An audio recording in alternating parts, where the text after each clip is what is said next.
तर good morning मित्रांनो. काल आपण न्यूटनच्या थर्ड लॉ ऑफ मोशन विषयी शिकलो होतो.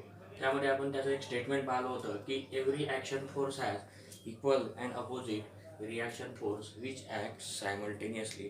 तर आपण हे याचं स्टेटमेंट पाहिलेलं होतं. तर मित्रांनो, यामध्ये आपण दोन ऑब्जेक्ट कन्सिडर केले होते. तर एक ऑब्जेक्ट हा दुसऱ्या ऑब्जेक्टवर ॲक्शन फोर्स ॲक्ट करत होता, तर हा दुसरा ऑब्जेक्ट हा पहिल्या ऑब्जेक्टवर रिॲक्शन फोर्स ॲक्ट करत होता. तर मित्रांनो, या लॉवरून आपल्याला काही कन्क्लुजन्स ड्रॉ करायचे आहे. तर बघा मित्रांनो, यावरून आपल्याला पहिलं कन्क्लुजन असं दिसून येते की the action and reaction forces action and reaction force express the force. So action and reaction force express the force. तर बघा मित्रांनो, ॲक्शन आणि रिॲक्शन फोर्स हे नेहमी आपल्याला फोर्स दाखवते. तर मित्रांनो, या ऑब्जेक्टनं यावर ॲक्शन फोर्स दिला होता, तर या ऑब्जेक्टनं यावर आपल्याला रिॲक्शन फोर्स दिलेला होता. तर मित्रांनो, दुसरं कन्क्लुजन आपण यावरून असं ड्रॉ करू शकतो की action and reaction forces are always act in a pair. तर मित्रांनो, या ठिकाणी दोन फोर्सेस असलेले आपल्याला दिसतात. हा एक फोर्स आणि हा दुसरा force. So action and reaction force are always acts in a pair. So action and reaction forces are always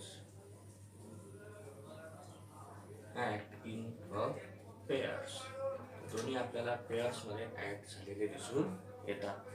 तर बघा मित्रांनो, या बाबतीत अजून आपल्याला सांगता येईल की ज्यावेळेस हा ऑब्जेक्ट या ऑब्जेक्टवर स्ट्राईक होईल, त्यावेळेस दोन्ही फोर्सेस हे सायमल्टेनियसली ॲक्ट होतील. यावरून आपल्याला तिसरं कन्क्लुजन असं ड्रॉ करता येईल की ॲक्शन अँड रिॲक्शन फोर्सेस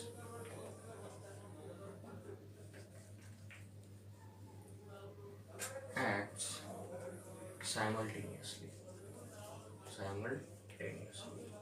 तर दोन्हीच्या दोन्ही फोर्सेस आपल्याला सायमल्टेनियस अशा मॅनरनं ॲक्ट झालेले दिसून येतात. त्यानंतर मित्रांनो, आपल्याला यावरून एक अजून कन्क्लुजन ड्रॉ करता येईल की ॲक्शन आणि रिॲक्शन फोर्स हे एकाच ऑब्जेक्टवर कधीच ॲक्ट होत नाही. तर मित्रांनो, action and reaction forces always acts on different objects.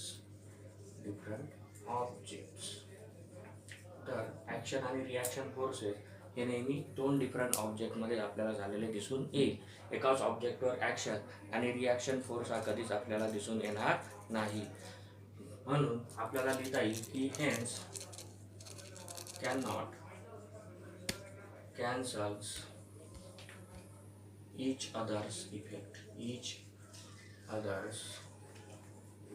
म्हणून हे एकमेकांचा इफेक्ट कधीच कॅन्सल करू शकत नाही. तर मित्रांनो, हे चार महत्त्वाचे कन्क्लुजन आपल्याला लक्षात ठेवायचे आहे. तर मित्रांनो, यानंतर आपल्याला टेक्स्टबुकमध्ये यूज युअर ब्रेन पॉवर यामध्ये काही प्रश्न विचारले आहेत आणि या प्रश्नांची उत्तरं आपल्याला न्यूटनच्या थर्ड लॉवरून द्यायचे आहेत किंवा त्याला एक्सप्लेन करायचं आहे. तर यामध्ये आपल्याला सगळ्यात अगोदर पहिला जो प्रश्न विचारला आहे की while hitting a ball with a bat the speed of bat decreases. तर मित्रांनो, बॅट बॉलच्या खेळामध्ये आपल्याला माहिती आहे की ज्यावेळेस आपण बॉलला हिट करतो, त्यावेळेस आपल्याला असं दिसून येते की बॅटची स्पीड ही थोडी कमी झालेली आहे. तर मित्रांनो, आपण जर हा एक बॉल जर कन्सिडर केला, if suppose that is a ball that will hit on that particular bat. तर आपण मित्रांनो ही बॅट कन्सिडर करूया. तर या बॅटवर हा बॉल हिट करणार आहे. तर मित्रांनो, ज्यावेळेस हा बॉल ह्या बॅटवर हिट करतो, त्यावेळेस हा एक यावर रिॲक्शन फोर्स देतो. तर यावर हा ॲक्शन फोर्स देतो आणि बॅट यावर रिॲक्शन फोर्स ही अप्लाय करते. म्हणून या बॅटवर बॉल हा इक्वल अँड अपोजिट फोर्स हा ॲक्ट करतो. म्हणून या बॅटची स्पीड आपल्याला कमी झालेली या केसमध्ये दिसून येईल. त्यानंतर मित्रांनो, यानं आपल्याला दुसरा प्रश्न सुद्धा विचारलेला आहे की gun recoils that is moves backward when bullet is fire. तर मित्रांनो, आपल्याला माहिती आहे की मिलिटरीमध्ये ज्या गन्स असतात किंवा बंदूक असतात किंवा आपण पिक्चरमध्ये सुद्धा पाहतो की फायर केल्यानंतर त्याच्या हाताला बॅकवर्ड असा जर्क आलेला दिसून येतो. तर मित्रांनो, ही जो बुलेट आहे, ही बुलेट ज्यावेळेस बाहेर निघते त्यावेळेस या बुलेटवर या गननं ॲक्शन फोर्स हा ॲक्ट केलेला असतो.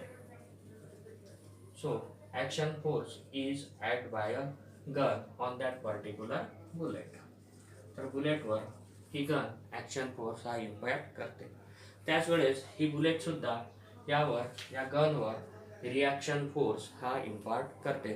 त्यामुळे आपल्याला त्या गनचा बॅकवर्ड असा जर्क आलेला दिसून येते. हे सुद्धा न्यूटनच्या थर्ड लॉनुसार आपल्याला एक्सप्लेन करता येते. त्यानंतर मित्रांनो, तिसरा प्रश्न त्यांनी विचारला आहे की mechanism of firing a rocket.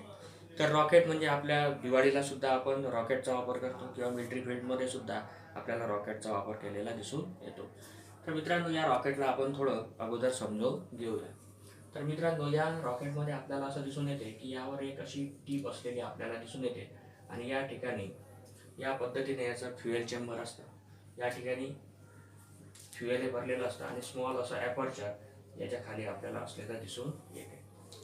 तर मित्रांनो, याचा शेप आपण पाहिला तर हा शेप हा एरोडायनॅमिक शेप असलेला आपल्याला दिसून येतो. म्हणजेच हा हवेमध्ये सरळ हा वरत उडत जाईल. याला हवेचा कोणताच गतिरोध किंवा अवरोध येणार नाही. तर यावर अशी एअर स्ट्राईक होत असेल तर या डायरेक्शननं सरळ निघून जाते. म्हणून याच्या शेपला एरोडायनॅमिक शेप असे म्हणतात. तर मित्रांनो, ज्यावेळेस यामधील फ्युएल हे बर्न होते त्यावेळेस मित्रांनो, यामधून तयार झालेले जे गॅसेस आहेत, एक्झॉस्ट गॅसेस, हे जमिनीवर जोराने किंवा अगदी जास्त फोर्सनं जमिनीवर येतात. So they act a action force on that particular surface, so that the rocket also gives a reaction force due to which rocket moves out of its station or moves out of its surface. तर या मेकॅनिझममुळं, या action आणि reaction फोर्समुळं आपल्याला rocket हे launch झालेलं दिसून येते.